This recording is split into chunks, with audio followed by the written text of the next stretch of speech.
So in the previous class, we were discussing about the statistical viewpoint of looking into turbulent flow. And this viewpoint is very, very critical because it is extremely difficult to otherwise resolve the wide range of length scales and time scales which are there in a turbulent flow. However, very interestingly, no matter what are the different characteristics or attributes of the turbulent flow, the flow which is taking place at the wall. So if you have a channel or pipe, whatever, if you imagine that there is a wall, for simplicity, if we consider a parallel plate channel, maybe this one as a wall, and let us set up y coordinate like this.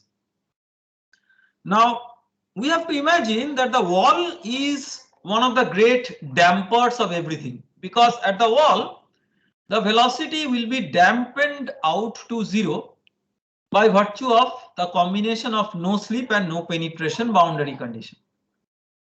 That means whatever are the amplified perturbations or disturbances in the bulk flow that are getting subsequently attenuated, so that at the wall you do not really expect a great impact of the turbulence that would otherwise impact very severely what is happening in the bulk. So the understanding of the near wall flow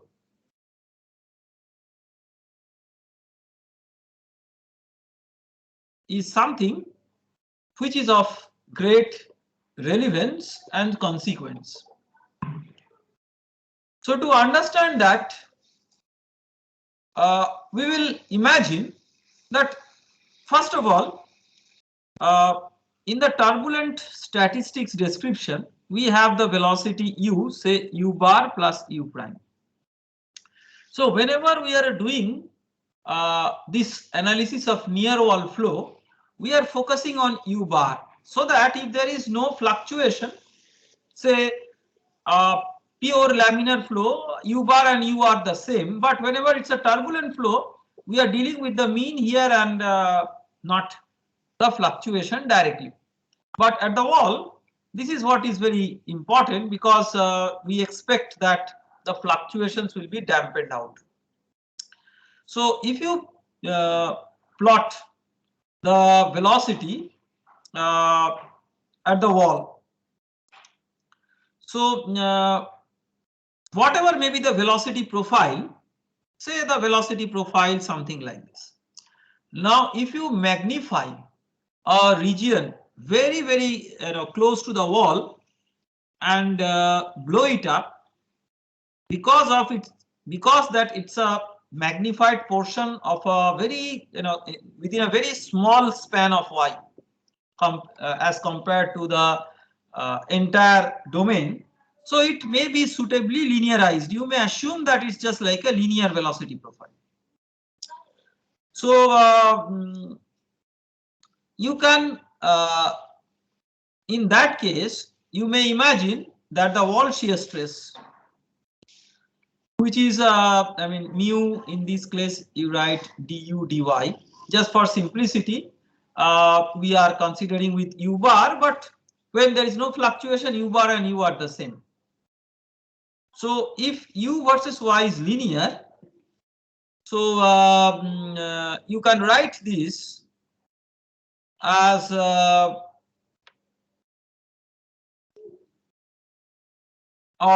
linear function, that is some delta u bar by some delta y bar. So that linear function we can write by noting that if it's linear in y, we can simply write u bar by y bar for linear u bar, right? du dy is equal to u by y for sorry, not y bar, u by y for linear variation. Now if you now consider non-dimensionalizing this, so to imagine that because it's linear, so so u versus y, if it is linear, du dy is like a constant because the slope is the slope of the straight line. So that means you can assume the tau wall as a constant, and accordingly you can non-dimensionalize the velocity scale and other scales using tau wall only in this magnified region. So you can write just from dimensional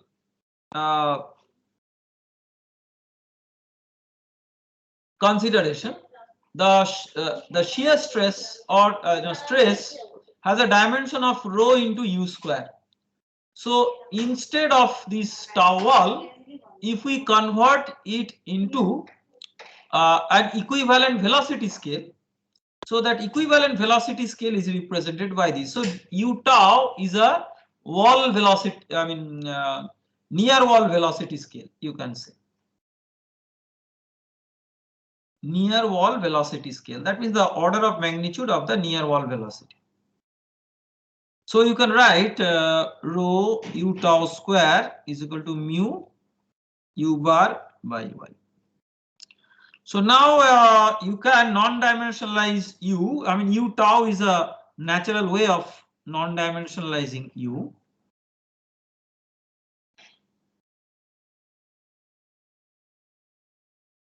Okay. So the left hand side, which is a non-dimensional u, we call it u plus. It is just a name, given in all books and reference papers, etc. So we will use that nomenclature. And just like this is a non-dimensional u, it is all, this can be interpreted as a non-dimensional y. So non-dimensional y in a sense that it's actually a Reynolds number. So you can interpret it as a non-dimensional length y divided by a reference y. So that is y plus. So this is defined as the linear part of the u plus versus y plus. Okay. Now you have to imagine that this linear layer, so-called linear layer, is not, it cannot just go on and on for all y. From experiments, see, there is no theory for this because these are just consolidated from experiments. From experiments, the observation is that this is valid up to say y plus approximately equal to 5. So this up to y plus equal to 5, that is typically the regime which is called as viscous sublayer.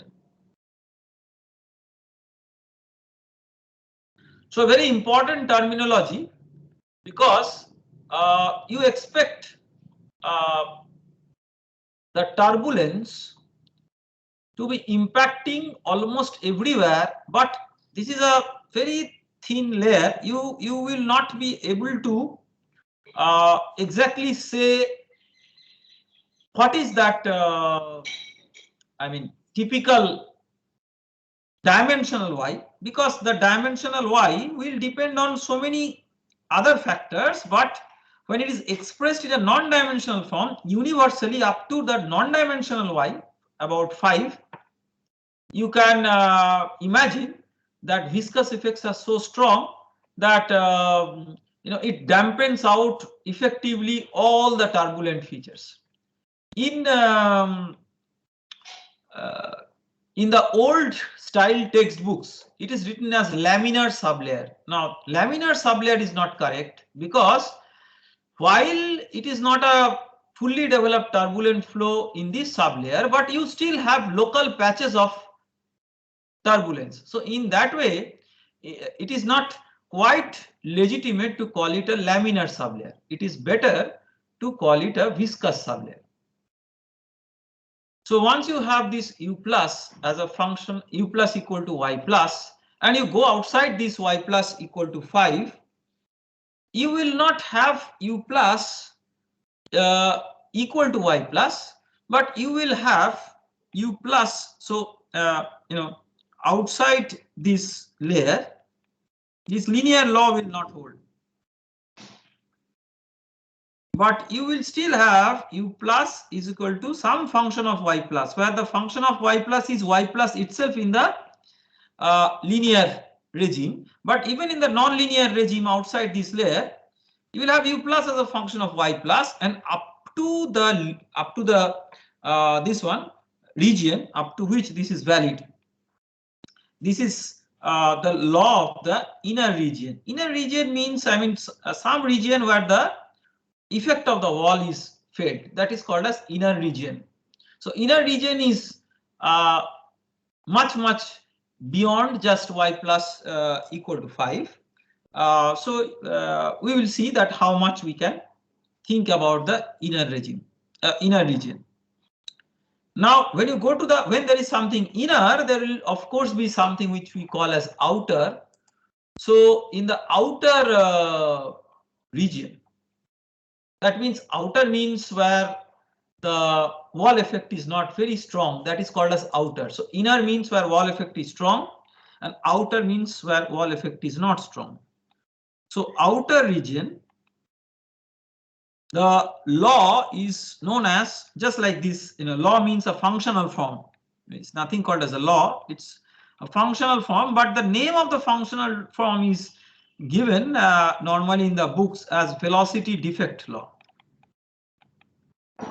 It's not really a law in that sense, but this is how it is named. So the velocity defect law is given by u infinity. U infinity means the bulk, minus u bar by u tau. So this is actually a deviation of the velocity from u bar. That is deviation of the free stream velocity or u infinity from u bar normalized with respect to the wall velocity. So this is a function of let us say, now see, this is a very important thing. So this is the wide range of length scales that we are talking about. So the inner region is governed by some length scale, say y plus. The outer region is governed by the different length scale, which is the system length scale. So now y will be normalized with respect to that system length scale, which we call as delta. So these, for example, for a channel flow could be half of the channel height, like that. So now this is the outer region, but there is a inner region, there is an outer region, but there is also likely to be an overlap between these two.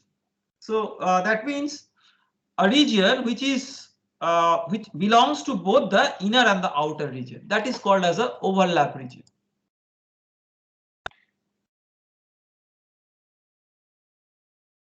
So in the overlap region, you have basically the two velocity profiles are overlapping. So when they are overlapping and they are smoothly converging from the inner to the outer, or smoothly merging from the inner to the outer, you must have the slope of the inner profile same as the slope of the outer profile. Otherwise, they will not be smoothly sort of transiting from the inner to the outer. Okay. So now we will see how we can accommodate this smooth transition. What is the nature of this variation of u versus y that will permit this kind of smooth variation? So now, I mean, we have to remember that the inner law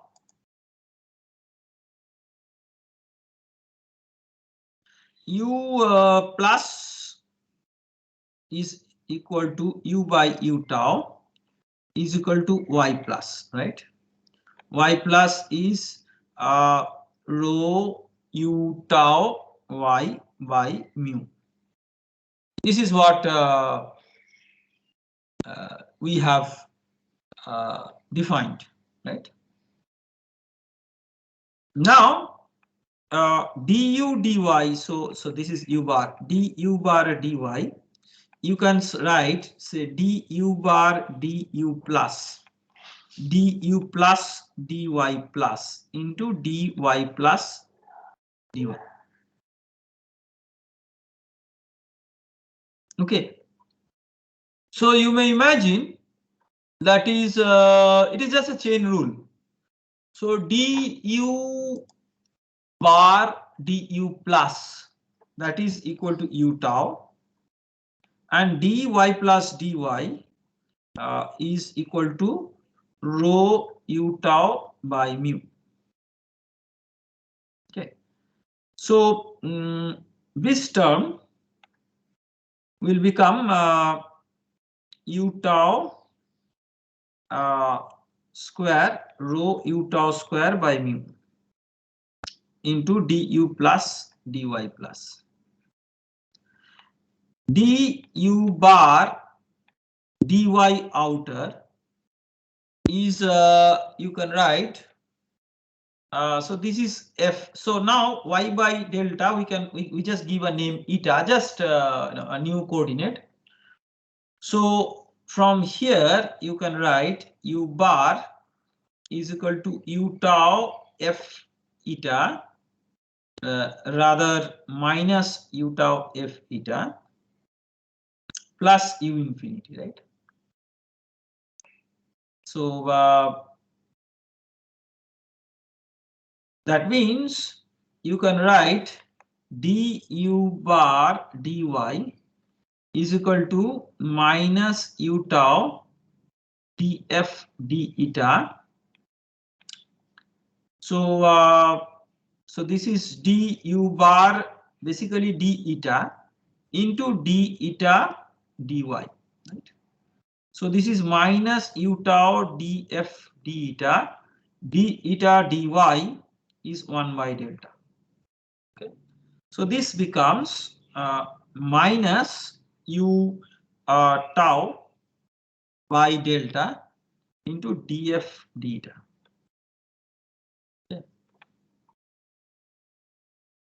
So now what you can do is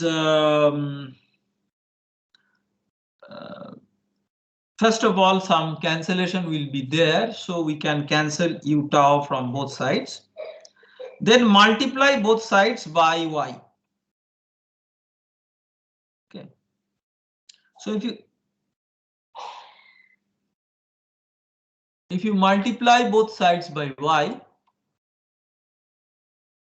so rho u tau y by mu, so this becomes y plus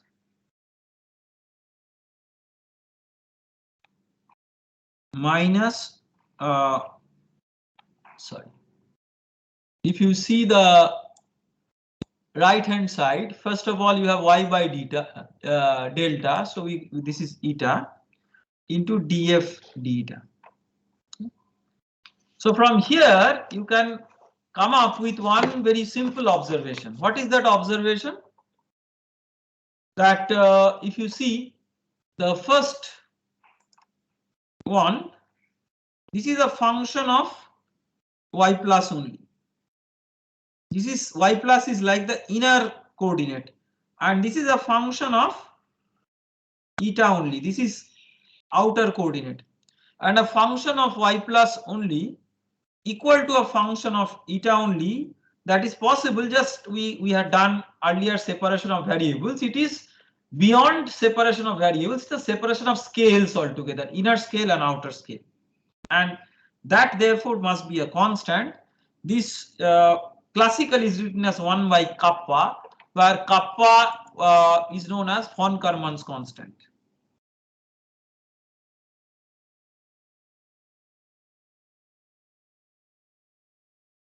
So this is to honor.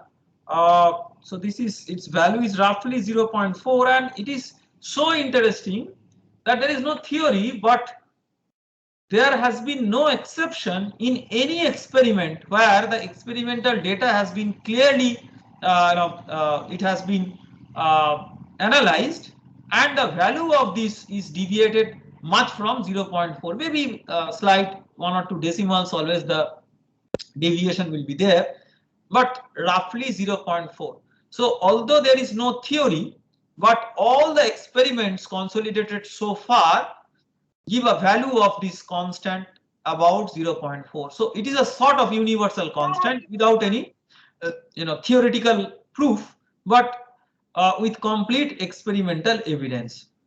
So this von Karman constant, of course to honor von Karman, a very famous scientist who had a lot of contribution in the domain of fluid mechanics. So we can say y plus, so let me just write it like that, y plus into du plus dy plus is equal to 1 by kappa. Now if you integrate it, u plus is equal to 1 by kappa into dy plus by y plus, and if you now integrate it, sorry, this is du plus. U plus is equal to 1 by kappa ln y plus a constant, say b. Okay.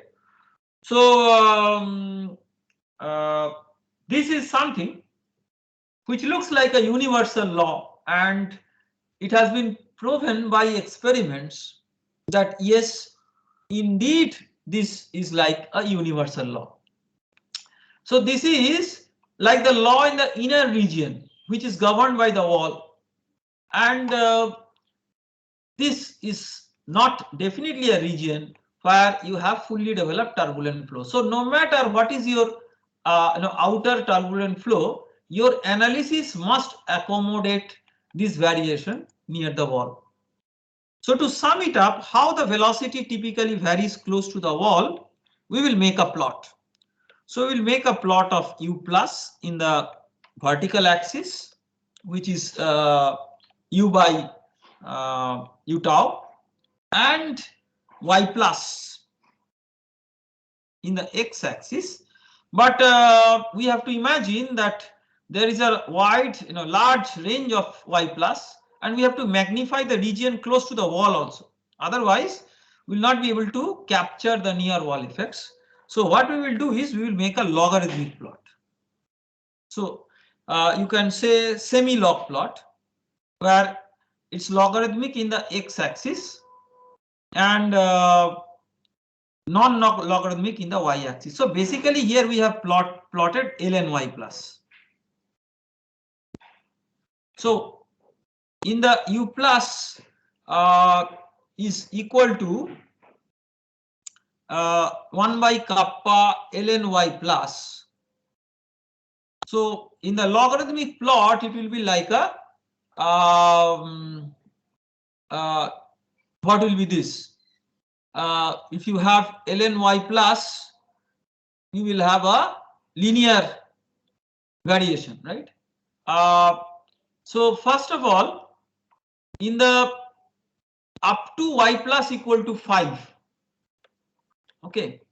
So let us put these important values. Up to y plus equal to 5. Why 5? Because up to y plus equal to 5, we had earlier seen that u plus equal to y plus, right? That is not so. This u plus equal to 1 by kappa ln y plus plus b. This is in the overlap region, not really at the wall. Therefore, at the wall, you do not have this linear type of thing in the semi-log plot. At the wall, you have, of course, linear in the linear plot, but if you convert it with log, the graph will become non-linear. So you have this one, something like this, which is representing u plus equal to y plus. But in the semi-log, it is becoming curve. beyond y plus equal to 5 also you have an extrapolation of this, but not the same way, because u plus will be a function of y plus, which need not necessarily be u plus equal to y plus. So we will now extrapolate it with something which is a function of y plus, but it is not exactly this one. So this is inner. So this is the inner. This is u plus equal to function of y plus. Now it doesn't become outer just outside this. Outer will have a particular feature, but inner and outer will overlap in a region where you have this law u plus is equal to 1 by kappa ln y plus plus b. So let us make a plot of just that straight line. Okay, so we are just making a plot of that straight line, which is u plus is equal to 1 by kappa ln y plus plus b. Okay. Typical values. So as I told that kappa is 0.4, so 1 by kappa is 2.5, and b is approximately 5. These are all from experiments. There is no theory about it. So now what we have to imagine is that from the inner to this overlap region, there has to be a smooth merging of the velocities. So there will be a sort of smooth merging of this with this one. Okay, so a smooth merging of this. This may be extrapolated like this, but a smooth merging, and this smooth merging will continue till you complete the inner layer. So let us say that this is the complete inner layer. So from up to this side we call inner. So inner means wall plus overlap. This is total inner. So this will be the roughly some value, which is typically if you make a logarithmic plot of it, it will be between 10 to the power 2 and 10 to the power 3. So I mean 10 to the power 2 may be here, and 10 to the power 3 may be here. Okay, so somewhere in between these two. So this will be your inner. Now where will be your outer? Outer will be somewhere which will be, so if you make a plot like this, so outer will be similarly this overlap region plus outside the overlap region, right? So outside the overlap region means you will have a deviation from the overlap region. Say beyond this inner layer, you will have a deviation from here. So outer will be from here, where outer is linear part plus deviation from linear. So linear is the common, which is the overlap. So this is the overlap between the inner and the outer. Now this overlap is also called as logarithmic layer, because this logarithmic law, this is also called as log law. This log law holds here. So this outer typically it starts from about a y plus value of 30. Okay, so I'm just putting it at 30 here. So there is a value of this from this up to 5 is viscous sublayer. This we have earlier discussed. Beyond the viscous sublayer, you do not have u plus equal to y plus, but you have u plus a different function of y plus, which is in this transition region, difficult to know. So but it is a layer over which you have a transition from the inner to the outer behavior. So this is called as a buffer layer. Very difficult to actually know what it is, in terms of the velocity variation. So you can imagine that the near wall velocity, if you resolve typically, you will realize that there is a very interesting merging from the inner to the outer behavior. Okay. So next, what we will do is we will try to develop a mathematical model for the turbulent flow, considering that we are not really focusing in the near wall region where we have a bit of generality on what happens, but in general what happens beyond this near wall regime. So for that we will have the statistical averaging of the Navier-Stokes equations. So this statistical averaging was done by from the concepts of Reynolds averaging. So these are also known as Reynolds average Navier-Stokes equation, or RANS. So R for Reynolds and A for this averaged Navier-Stokes. Reynolds average Navier-Stokes equation. So what we do is simply we use this F is equal to F bar plus F fluctuation. This we discussed in the previous class, that F may be density, velocity, pressure, etc. So we will take an example of incompressible flow. Okay. So let us take an example of, we can do the same thing for compressible flow, but to make incompressible flow as an example, our algebra becomes simpler. So we'll start with the continuity equation. So the continuity is divergence of the velocity equal to 0. Remember, the most important thing, the Navier-Stokes equation is equally valid for turbulent flow as laminar flow. So it's not a question of whether the Navier-Stokes equation is valid or not. The important thing is whether the Navier-Stokes equation is good enough to resolve the physical phenomena over all the scales. Because when you are numerically solving this, say in a computational system, you make your grids or pixels. So that are they sufficient to resolve all the scales? If not, that means if the smallest scale features we do not resolve, we have to represent it by some averaging principle, and that is why this is done. But the equation in principle is valid over the domain, irrespective of whether it is laminar or turbulent flow.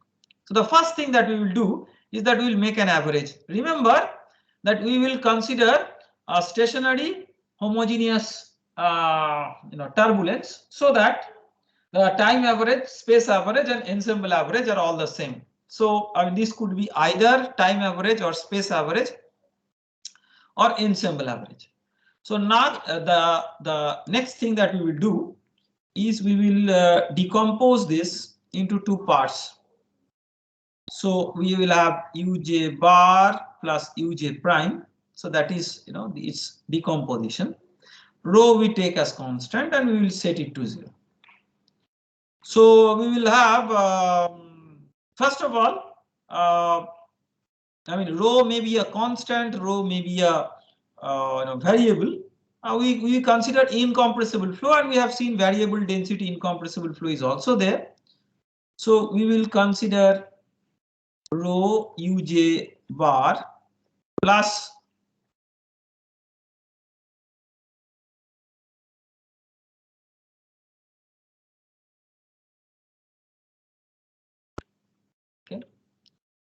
So now clearly we know that fluctuation average is 0, that we have seen earlier, that average of a fluctuation is 0.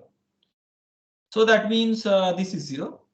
So you can therefore write the incompressibility constraint simply by using the average velocity instead of the the full velocity, only the average velocity. So statistically that is good enough. Now we will write the momentum, that is the Navier-Stokes equation.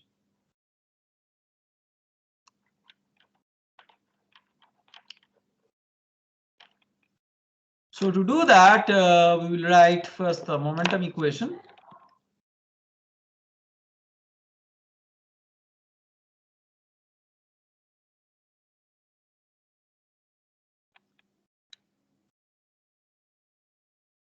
So we'll consider this stationary, so the time dependent term we will not write. If you write also, it is very similar. It's not that.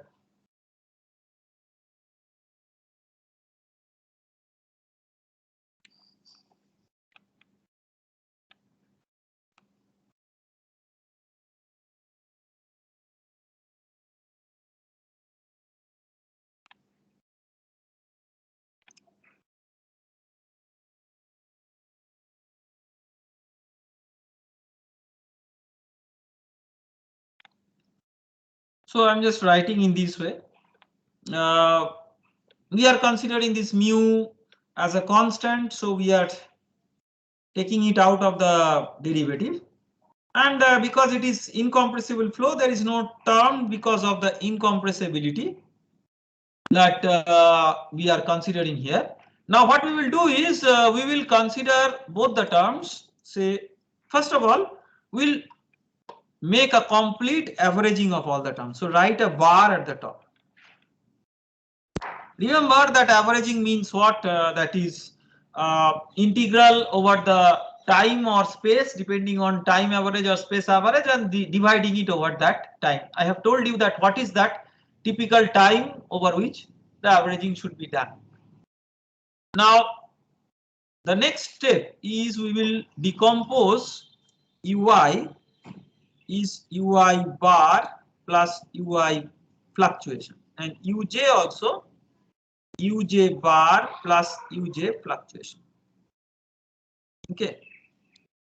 So what it means is that we will now write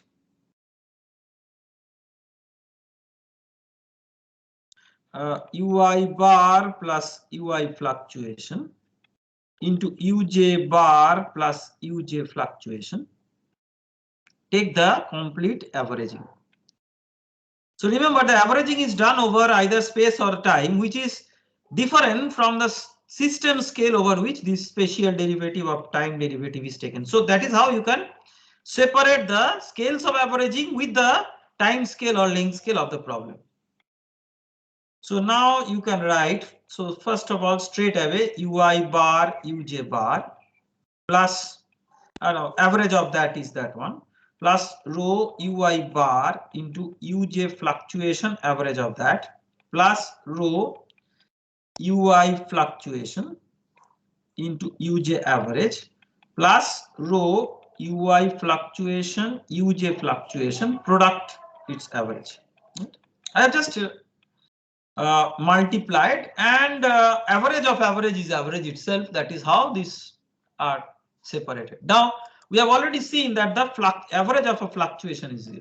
So this is 0, this is 0, but this is not 0. This is very, very important. So this is the product of two fluctuations. And if I equal to j, this is like this, related to the RMS or the self correlation. Otherwise, it's basically telling you a correlation between the fluctuations of two components of velocity. So that there is no way that we call it uncorrelated or 0. So in that way, we will have this as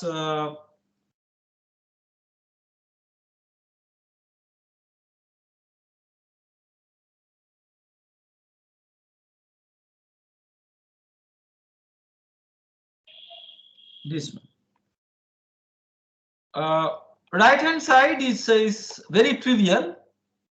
So right hand side you can write this P as P bar plus P fluctuation, and this as UI bar plus UI fluctuation. BI I am not, we are just taking an average BI. So now we see a very important thing. that if we assemble all the terms after this simplification, we will be left with, so you write this one.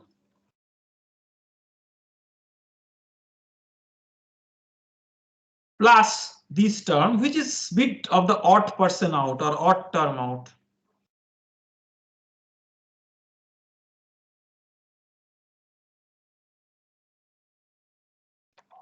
Here also fluctuations will be 0. So in that way, there will be no impact of the fluctuations when you take average.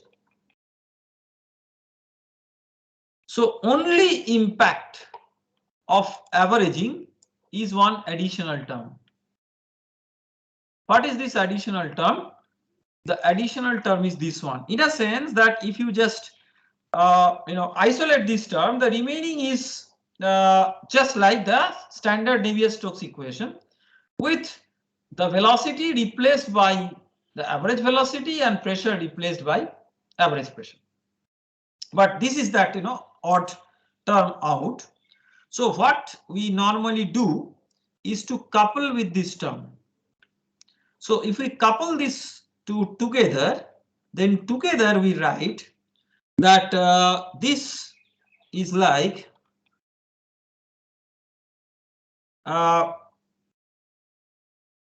mu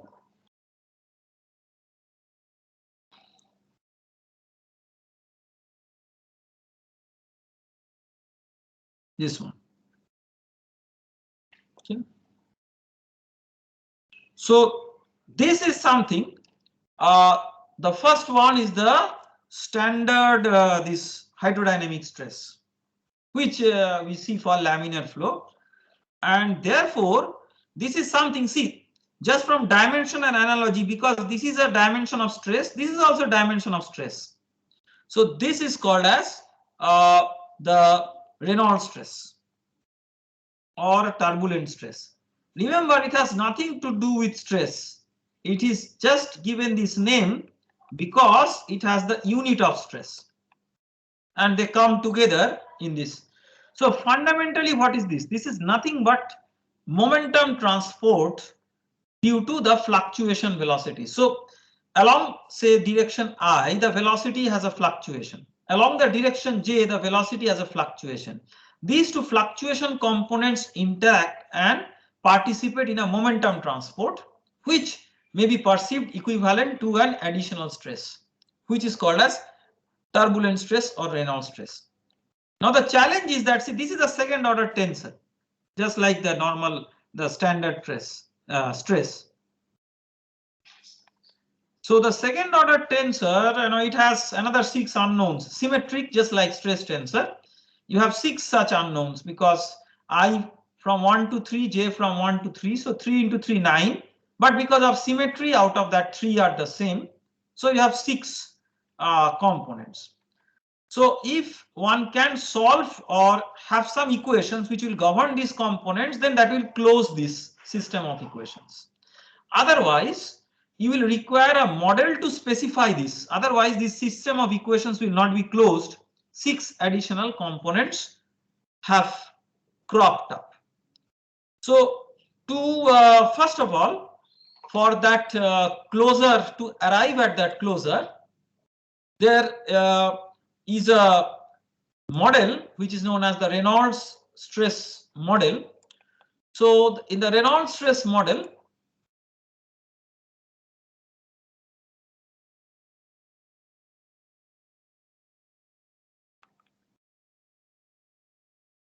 we just write this one in terms of an equivalent stress. So we write this as mu T, which is known as the turbulent viscosity.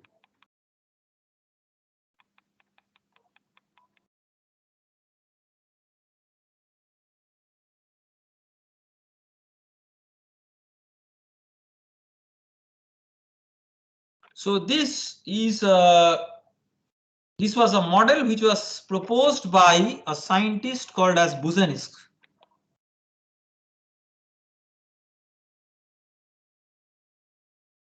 N-E-S-Q, sorry, Buzenisk.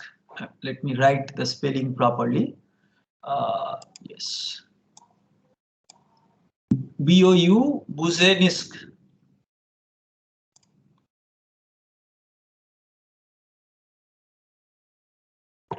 So he proposed this model. It's just a model. You have to imagine this is not reality. This is an idealization of the reality. And the whole objective is somehow to make sure that these unknowns are eliminated. Well, this is not going to be important when you consider this isohomogeneous, isotropic, and incompressible and other special factors. But in fact, it will all be absorbed in something which is, I mean, you can write this as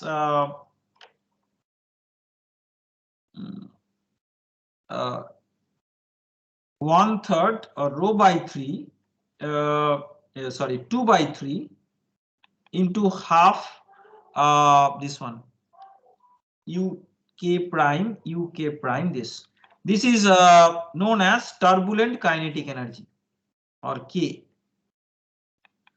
So this description, which is true for which you can use for this incompressible and homogeneous and all the things that we presented, or we assume, this turbulent kinetic energy is something which comes as an unknown, but we can have additional equations which will describe this turbulent kinetic energy so that the system can be closed.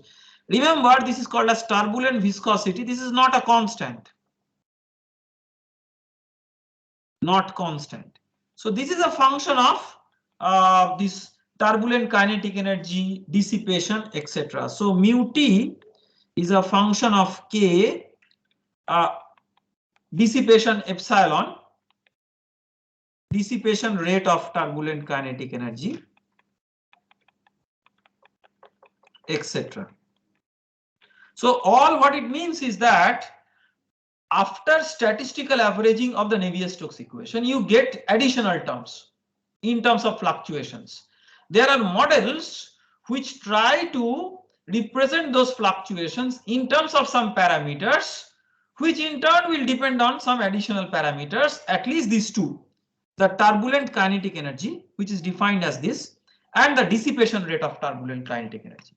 And that will require two additional equations for K and epsilon to form. I will not get into that details in this course because that belongs to a computational fluid dynamics topic where we talk about turbulence modeling. So turbulence modeling is required because we need to close the system of equations where additional unknowns in terms of fluctuations have appeared, and we need to close that. While closing that, there are parameters like this or K which have appeared, and this itself is a function of K and epsilon. So we will require two governing equations, one for K and one for epsilon, and that is the so-called K epsilon model for turbulent flow. Similarly, there are so many other models, and remember, all these models are models. That means they are not the exact physical reality, but approximation of the reality. Let me stop here today. I have a meeting, so I will have to join that. Thank you very much, and we will continue tomorrow. So, excuse me, sir. Yes, yes. When is the final exam? Final exam I will tell, but not in this week. Okay, thank you, sir.